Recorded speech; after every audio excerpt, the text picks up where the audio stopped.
ஓம் ஆறுமுக அரங்கமகா தேசிக சுவாமிகள் திருவடிகள் போற்றி. தவத்திரு குருநாதர் ஆசியால் அகத்தியர் சன்மார்க்க சங்கம் தூத்துக்குடி கிளை சங்கத்தின் சார்பாக 2/8/2025 தூத்துக்குடி தெப்பக்குளம் மாரியம்மன் கோயில் வளாகம் மற்றும் அரசு மருத்துவமனை வளாகத்தில் பசித்தோர் சுமார் 350 நபர்களுக்கு புதினா சாதம் சிறப்பாக வழங்கப்பட்டது.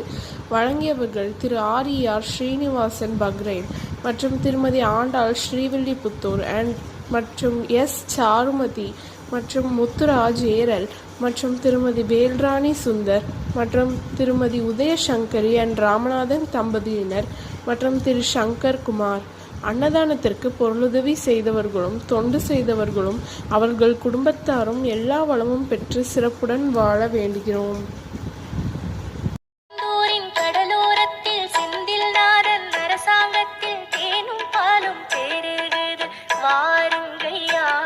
ஒரு தேவை என்ன கந்தனிடம் கேளுங்கய்யா. திருச்செந்தூரின் கடலோரத்தில் செந்தில் நாதன் அரசாங்கத்தில் தேனும் பாலும் பெருகுது வாருங்கய்யா. ஒரு தேவை என்ன